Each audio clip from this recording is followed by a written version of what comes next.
l'œuvre irrépressible de Jésus-Christ, comme Robin a dit, comme la mer qui avance, qui avance, qui avance.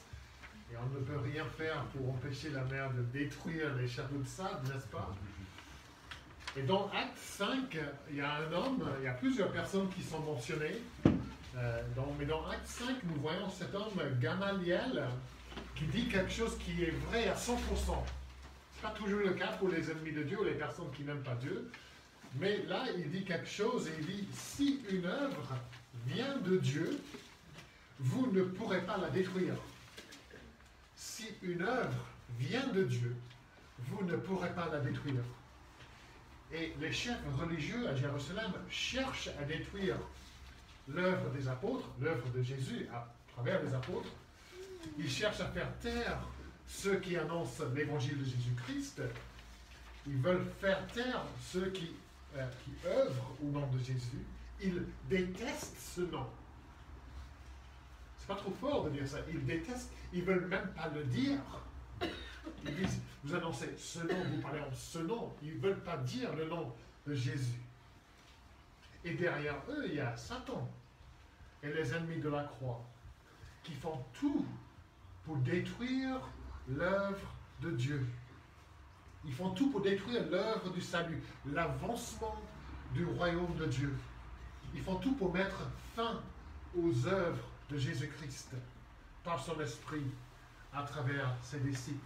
Mais ils échouent.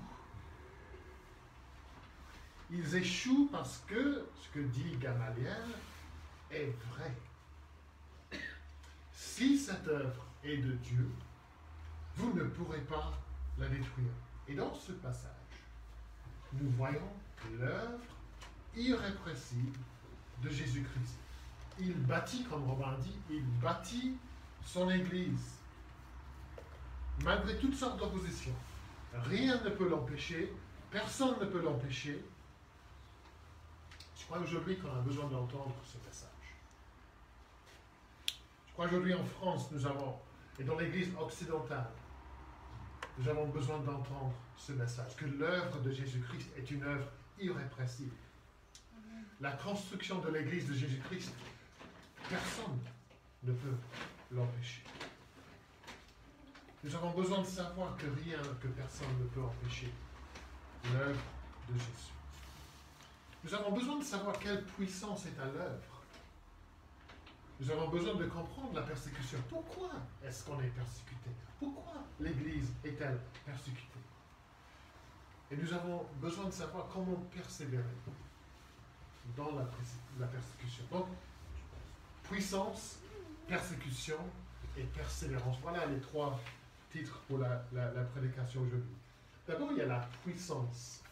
Au verset 12, nous lisons « Beaucoup de signes et de prodiges se faisaient au milieu du peuple par les mains des apôtres. » Et les versets 15 et 16 décrivent comment on apportait des malades et des gens tourmentés par des esprits impurs, et tous étaient guéris. Ces versets se trouvent dans le livre des Actes, mais on a lu des versets comme ça, n'est-ce pas, dans les évangiles. Les malades qui viennent à Jésus, les personnes avec des esprits impurs, et ces versets pourraient décrire le ministère de Jésus aussi. Les gens venaient à Jésus, les gens malades, possédés, ils venaient pour être guéris, et Jésus les guérissait. Et maintenant, ces apôtres, les apôtres de Jésus font pareil. Grâce à la puissance du Saint-Esprit.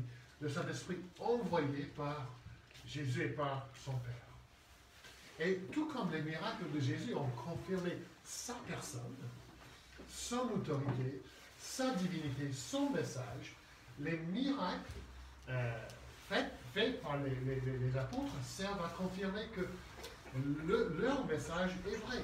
Leur message est puissant parce que c'est un message qui vient de Jésus. C'est un message au sujet de Jésus. Les miracles confirment non pas la divinité des apôtres, mais ils confirment la divinité de leur message et de leur puissance. Et c'est un petit peu ce que Paul dit quand il dit dans 2 Corinthiens 12, verset 12.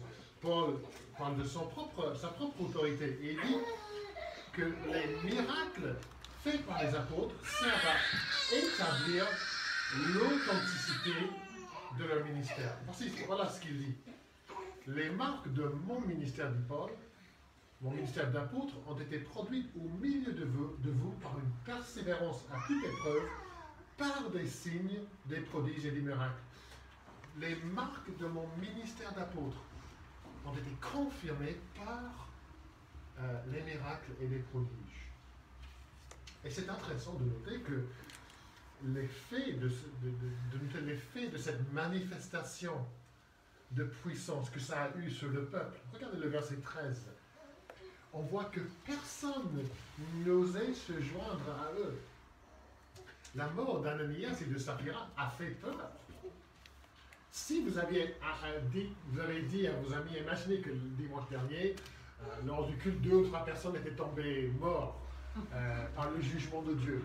Et vous étiez allé au travail lundi, il faut absolument que vous veniez à l'église dimanche prochain parce qu'hier, 3 personnes ont été jugées par Dieu et sont tombées mortes. Ah non, ils vont dire non merci.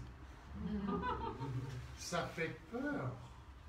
Le jugement de Dieu, la manifestation de la puissance de Dieu, une communauté où Dieu juge le péché, une église où Dieu est clairement à l'œuvre, ça fait fuir les personnes superficielles pour qui la religion n'est qu'une façade. C'est souvent le cas quand il y a la persécution aussi. Mais là, quand c'est la manifestation de la puissance de Dieu, les gens, ils s'enfuient. Les habitants de Jérusalem, qui sont juste un petit peu curieux, ils ne sont pas du tout à l'aise parmi cette communauté de croyants, cette communauté où Dieu est à l'œuvre. Et dans l'Église de Jésus-Christ, nous devons toujours accueillir des gens. Ça va sans dire. Nous devons accueillir chaleureusement. Il faut toujours qu'il y ait un accueil pour tous. Mais il faut dire aussi que le non-chrétien devrait se sentir mal à l'aise dans l'Église de Jésus-Christ. Peut-être que mais c'est pas normal. Si, c'est normal. Il devrait entendre des choses et voir des choses qui le perturbent dans son esprit. Il devrait entendre des choses sur lui-même et sur Dieu qui le perturbent. La personne qui est simplement de culture chrétienne, mais qui n'est pas convertie, qui n'a pas un cœur qui a été transformé et converti, cette personne se sentira mal à l'aise dans une église où on prend au sérieux la vie de disciple, où on prend au sérieux la repentance, la prière, la communion fraternelle, où Dieu est à l'œuvre. Ça devrait faire un petit peu peur à la personne qui ne connaît pas du tout ces choses, qui ne comprend pas du tout ces choses. Et le danger pour l'Église, c'est que nous modifions notre message parce que nous ne voulons pas gêner le non-croyant. Nous prêchons un Christ crucifié. Mais Paul dit que c'est un scandale pour les Juifs et une folie pour les non-Juifs. Alors, est-ce qu'on va arrêter de prêcher un Christ crucifié? Pas du tout. Il y a des gens qui ne se sentiront pas à l'aise avec le message, avec ce que nous faisons. Et c'est par peur d'offenser le non-chrétien que de nombreuses églises ont abandonné l'évangile, ont cessé de prêcher l'évangile. Mais là, les gens n'osaient pas se joindre à eux, parce qu'ils savaient que Dieu était à l'œuvre.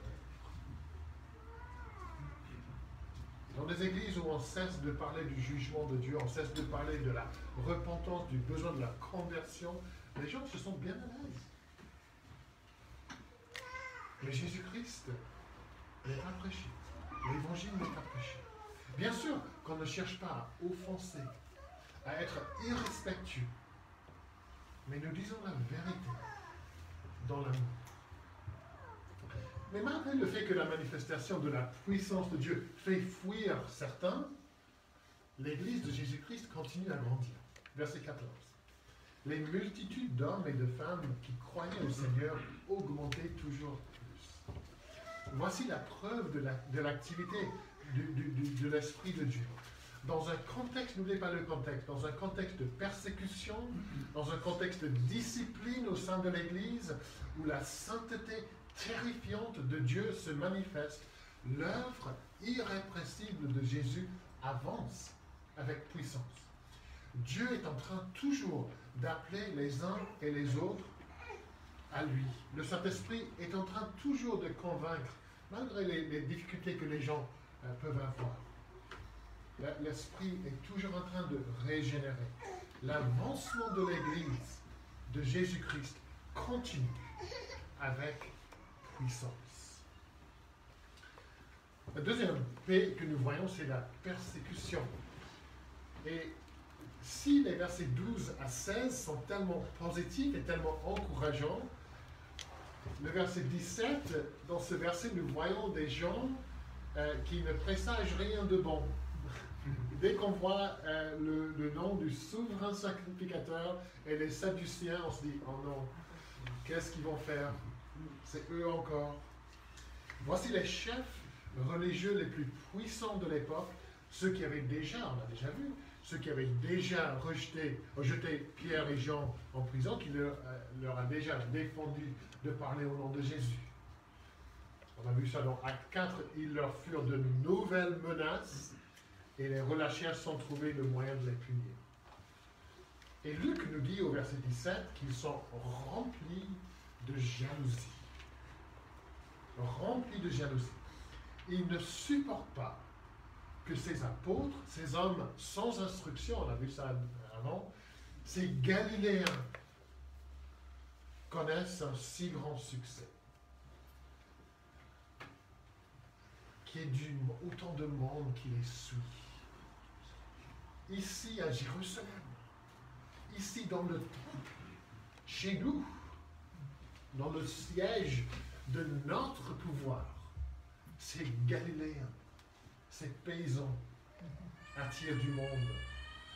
Notre pouvoir est menacé, notre popularité est menacée, ils font fi de notre autorité, et si cela continue, toute la ville de Jérusalem va se tourner contre nous. Ils se sentent menacés, il y a une jalousie terrible. Et dans ces versets, nous voyons que la persécution monte d'un cran depuis la dernière fois. Mais la façon dont Luc le décrit montre à quel point cette persécution est vaine. Vous avez peut-être vu ça en lisant le passage. Luc semble vouloir montrer que les meilleurs efforts des hommes les plus puissants, entre guillemets, sont si faibles, si vains. Et quel message encourageant pour les premières lectures de ce livre de Luc. Pour les chrétiens qui ont dû subir de terribles persécutions aux mains cruelles des empereurs romains. Quel message encourageant pour nous aussi de savoir que même les hommes les plus puissants, leurs efforts sont vains. Alors comment est-ce que Luc présente ça? Regardez au verset 18. On met les mains sur les apôtres et on les jette dans la prison publique. Mais dans le prochain verset, on voit tout de suite que c'est un geste vain. Pendant la nuit, donc, quelques heures plus tard, un ange du Seigneur ouvrit les portes de la prison. Et quelle ironie! Parce que les Sadducéens qui jettent les apôtres en prison, les Sadducéens, c'est les Sadducéens qui nient l'existence des anges. Eux, ils enseignent, les anges n'existent pas. Mais c'est un ange qui n'existe pas, qui vient libérer les apôtres de prison. C'est comme le petit garçon, il y a l'histoire qui est racontée du petit garçon russe qui demande à son papa athée, « Papa, est-ce que Dieu sait qu'on ne croit pas en lui ?» Donc, le fait de ne pas croire en Dieu ne change rien. Est-ce que Dieu sait qu'on ne croit pas en lui? Et puis, est-ce que les Sadducéens savent que l'ange est là? L'ange en qui ils ne croient pas. Et puis, après avoir libéré les apôtres, l'ange leur dit d'aller faire la même chose pour laquelle les Sadducéens leur avaient jeté en prison. Ils leur avaient dit de ne pas faire. Verset 20. Allez, tenez-vous dans le temple et annoncez au peuple toutes les paroles de cette vie. Allez au centre du pouvoir des Sadducéens et annoncer la vie en Jésus-Christ. Eux, ils vous disent de ne pas le faire. Moi, venu de Dieu, je vous dis de le faire.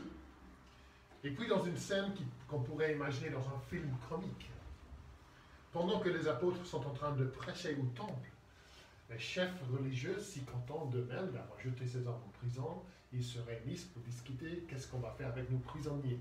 Bah, désolé, mais ils ne sont plus vos prisonniers. Ils sont au temple. C'est ridicule ce qu'ils font. Ils se croient puissants, ils se croient dans la position d'autorité, et pendant qu'ils se réunissent pour discuter ce qu'ils vont faire avec les prisonniers sont en train de prêcher au siège même de leur pouvoir. Nous pouvons bien imaginer leur colère au verset 25. Les hommes que vous avez jetés en prison se tiennent dans le temple et enseignent le peuple. Et le verset 28 montre que l'interdiction précédente de prêcher au nom de Jésus n'a eu aucun effet sur les apôtres.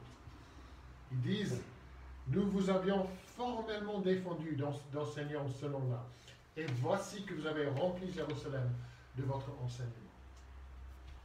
Inutile, vain, futile. Et nous voyons la terrible hypocrisie des chefs religieux dans la deuxième partie du verset 28. Regardez ce qu'ils osent dire aux apôtres. Vous voudriez faire retomber sur nous le sang de cet homme. Donc ils avaient bien compris ce que la prédication des apôtres, ils avaient bien compris ce que Pierre et les autres avaient dit. C'est ce que Pierre a dit, vous l'avez tué, vous l'avez crucifié, vous l'avez pendu au bois. Mais en osant accuser les apôtres de vouloir faire tomber en eux le sang de Jésus, ils oublient comme par hasard ce que eux, ils avaient dit à Pilate lors du procès de Jésus, dans Matthieu 27, 25, où les Sadduciens, les chefs religieux disent que son sang, le sang de Jésus, retombe sur nous et sur nos enfants. Et là, ils accusent les apôtres. Vous voulez dire que c'était nous? C'est sur nous le sang de Jésus? Oui, et c'est vous qui l'avez dit. Quelle hypocrisie. Ils refusent simplement de voir ce qui est évident. Ils refusent de reconnaître leur faute. Et ils deviennent de plus en plus énervés après la réponse de Pierre du verset 29 à verset 32. On peut imaginer qu'avec chaque phrase de Pierre, la rage des Sadducéens monte d'un cran. Pierre leur dit, vous n'êtes que des hommes. Et nous obéissons à Dieu. Au verset 40, ils font battre des verges des apôtres. Ils les défendent de parler au nom de Jésus et ils les relâchent. Des coups de verge visent à effrayer, à intimider les apôtres. Est-ce que ça marche? On peut imaginer les menaces avec chaque coup de verge. Ne parlez plus ensemble. On peut imaginer. Arrêtez de parler de cet homme. On peut entendre leur colère et leur rage. Verset 42. Chaque jour, au temple, au nez et à la barbe du souverain sacrificateur des Sadduciens, il ne cesse d'annoncer la bonne nouvelle de Jésus-Christ. C'est une opposition totalement vaine, qui ne réussit pas pour un seul instant à freiner l'avancement du royaume de Jésus-Christ. Et d'un côté, l'opposition à l'œuvre de Jésus, c'est risible, c'est ridicule. Mais de l'autre côté, c'est tellement triste. C'est tellement triste. Ces hommes qui sont les chefs religieux des Juifs, les chefs religieux du peuple de Dieu, ils ne prennent même pas le temps pour chercher des explications à ce qui se passe. Ils ne cherchent même pas à comprendre ce qui se passe devant leurs yeux. Ils sont fermés, ils ont le cœur tellement endurci, mais comment expliquer ces miracles? Vous ne voulez même pas prendre le temps d'essayer de comprendre ces miracles. Comment expliquer la sortie de la prison? Comment expliquer le courage des apôtres? Ils ne se posent même pas la question. Ne serait-il possible que les apôtres aient raison? Vous, les chefs religieux, vous n'avez pas envie de savoir? Même Gamaliel, un docteur de la loi, estimé de tout le peuple, le professeur de Paul, on va apprendre plus tard. Pourquoi refuse-t-il de croire? Un commentaire dit: de quelle autre preuve a-t-il besoin pour être convaincu, en plus du tombeau vide de Jésus et des miracles accomplis par les apôtres? Un docteur de la loi ne ferait-il pas de recherche pour trouver la vérité, pour trouver une explication solide?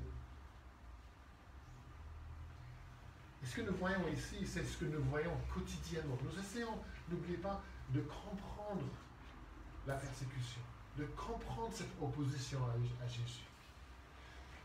Nous voyons ça quotidiennement. Des gens qui s'opposent à Jésus, sans jamais prendre le temps de chercher à savoir qui il est vraiment.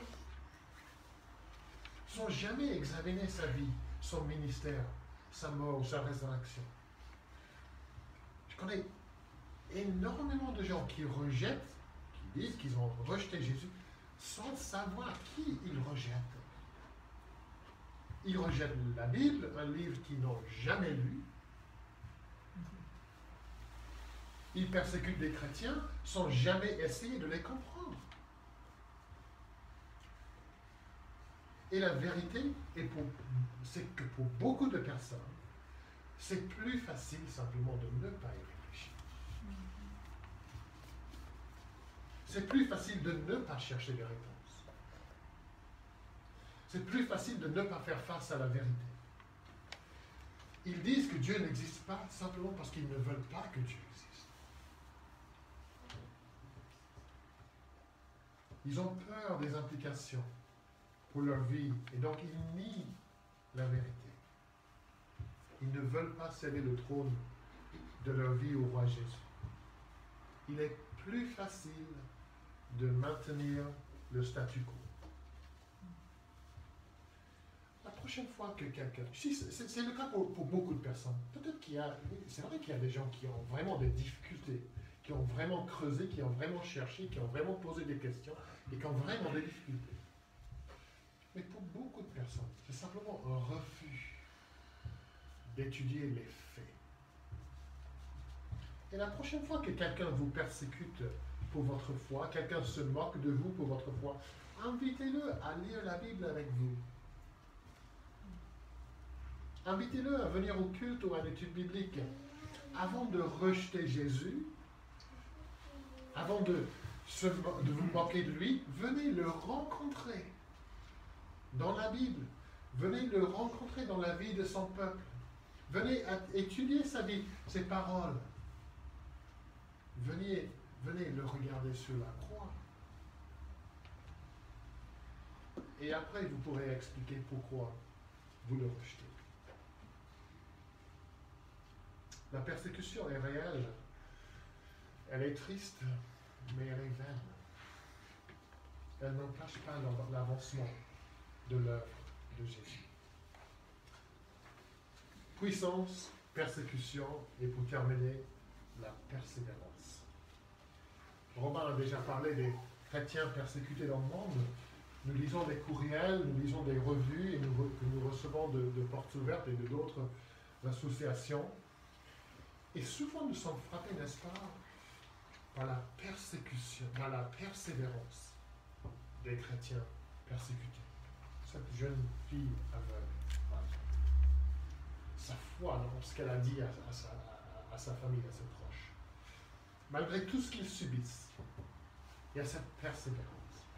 Malgré des années de violence, d'injustice, des chrétiens persécutés dans le monde arrivent à persévérer. Et c'est pareil pour les apôtres ici. Ils subissent une persécution violente, sans relâche.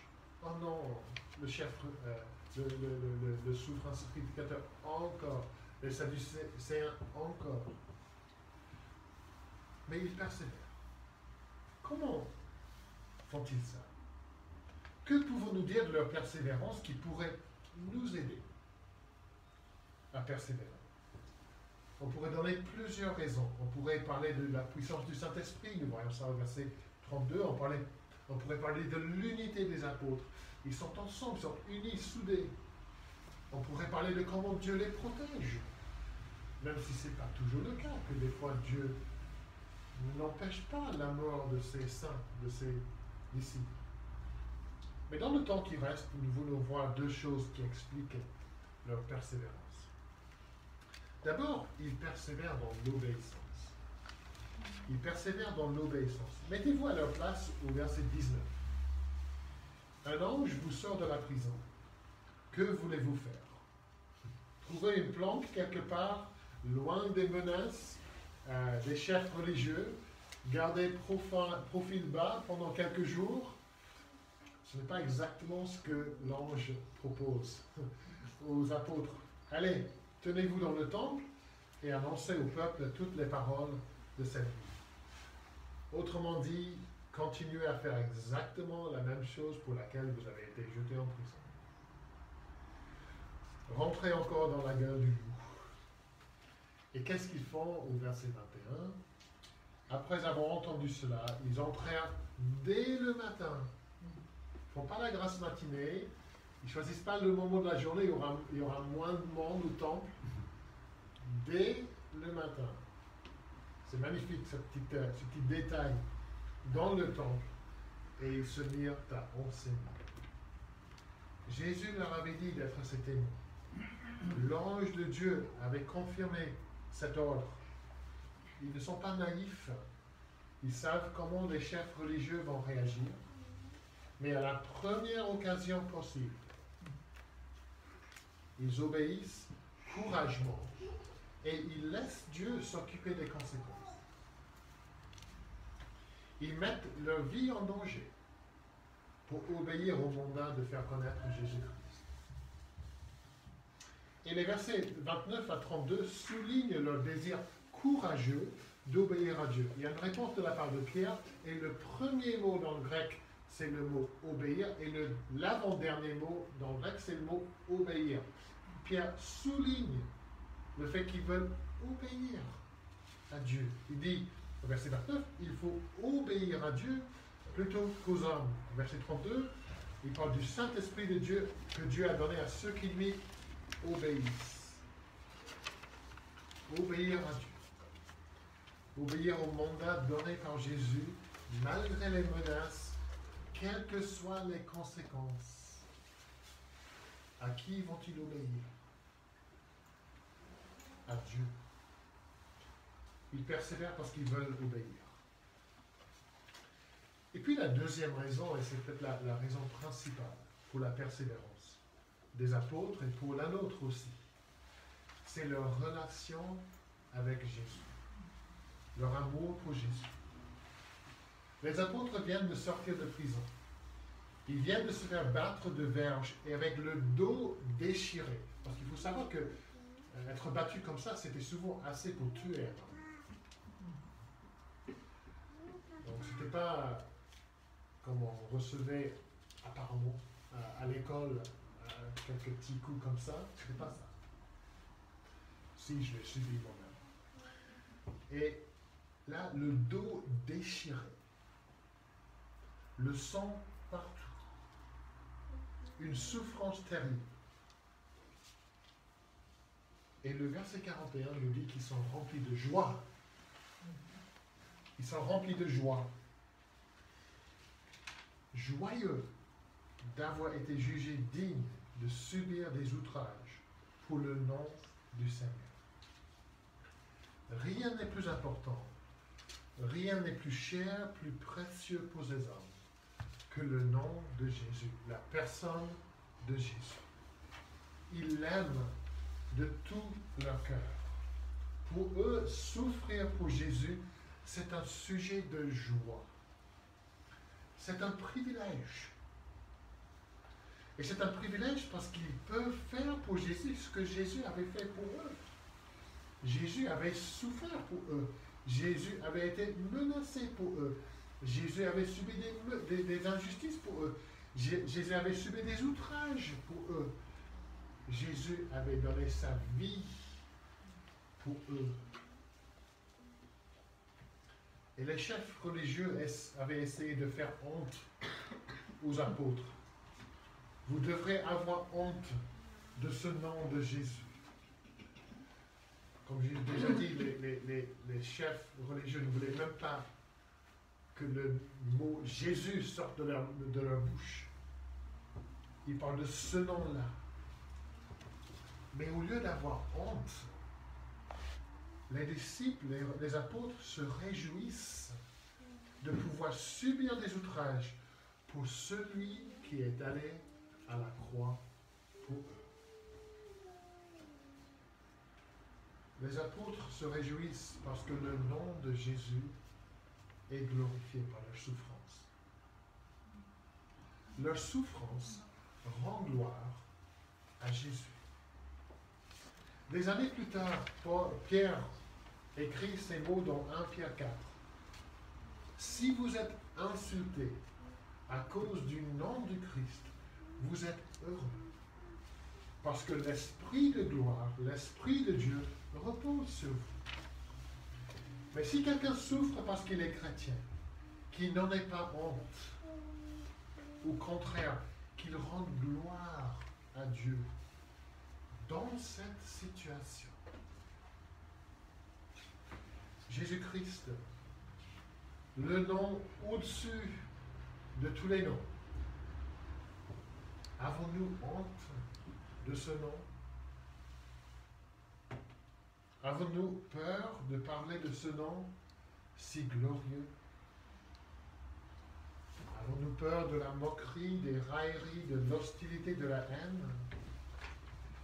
C'est vrai que la France devient de plus en plus hostile à Jésus, à son Église. Mais Jésus nous dit, allez, tenez-vous dans le temple, tenez-vous en France, et annoncez au peuple toutes les paroles de cette vie. Et nous savons ce qui va se passer. Nous savons très bien. Sommes-nous prêts à souffrir pour le nom de Jésus? Nous prions, n'est-ce pas, que Dieu se serve de nous dans son œuvre, dans l'œuvre de son royaume. C'est ce que nous voulons. Nous voulons participer quelque part dans l'œuvre irrépressible de Jésus. Et si le Seigneur Jésus nous disait, je vais me servir de vous, on dirait, c'est bien, on est content. Mais je vais vous demander de souffrir. Je vais vous demander de subir des outrages pour mon nom. À l'école, au travail, même chez vous. On va se moquer de vous à cause de moi. Vous allez subir de l'injustice à cause de moi. Mais je serai glorifié en vous. Le monde me verra en vous. Le monde verra ma puissance à l'œuvre en vous. Jésus nous dit, grâce à votre souffrance, le monde connaîtra mon amour. Le monde connaîtra ma grâce, grâce à la persécution que vous allez subir. Le monde connaîtra mon salut. Mais pour faire ça, vous devez souffrir pour moi. Le monde entendra parler de ma mort, de ma résurrection. Et dans votre souffrance, vous aurez toujours mon regard sur vous. Je serai là à côté de vous. Vous verrez toujours mes yeux remplis d'amour. Vous verrez la haine dans les yeux des autres. Mais regardez-moi et vous verrez mon amour. Dans votre souffrance, quand vous serez au bout de votre force, mes mains vous porteront. Les mains qui ont été percées. Mon enfant, vous allez me glorifier par votre souffrance pour mon Père. Êtes-vous prêt? Êtes-vous prêt à accepter de souffrir pour le nom de Jésus? Que diriez-vous à Jésus s'il vous disait cela? C'est ce qu'il vous dit, en fait. C'est pas s'il vous disait ça. C'est ce qu'il nous dit. Et avec notre dos déchiré par des coups de verge, des insultes et des paroles dures, et des fois, les paroles sont vraiment dures, avec des menaces qui retentissent encore à nos oreilles, nous regardons Jésus et nous lui dirons, nous lui disons, que ta volonté soit faite, que ton nom soit glorifié et que ton œuvre irrépressible